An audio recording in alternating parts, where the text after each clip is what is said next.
c'est quand même dramatique. Quand tu lis un commentaire venant de ta propre famille, d'une personne qui vit elle-même avec un handicap et qui ose écrire, je suis tout à fait d'accord avec le commentaire. À partir du moment où il y a des chaises dans la salle d'attente, on peut attendre comme tout le monde, car tout pas. Tu te dis qu'il y a des gens qui feraient mieux de se taire, de soutenir au lieu de cracher dans leur propre soupe. Parce que ce genre de phrase, ça ne fait pas juste mal. Ça annule des années de combat, de souffrance, de fatigue, de justification permanente. Non, on n'a pas tous le même handicap. Cette personne de ma propre famille souffre d'une jambe douloureuse. Et je ne nie pas sa douleur. Mais elle ne sait pas ce que c'est que d'avoir fait 4 AVC. Moi, je vis avec des séquelles neurologiques permanentes. Vertigus constans. Confusion et troubles cognitifs.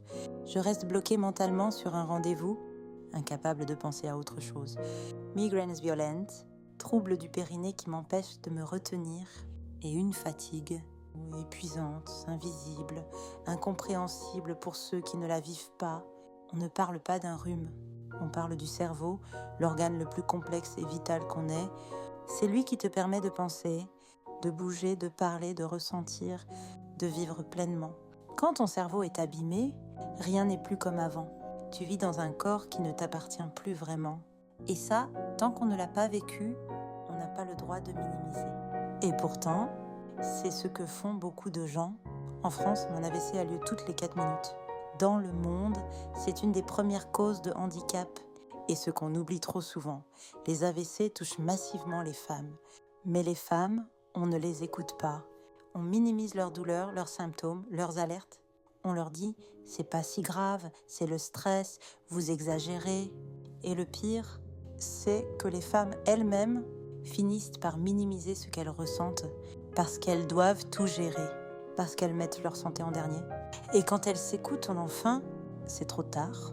Aujourd'hui, ce qui me fait le plus mal, ce n'est même pas le commentaire, c'est que ce commentaire vient de quelqu'un censé m'aimer et que je réalise que j'ai plus de soutien d'inconnus sur les réseaux que de ma propre famille.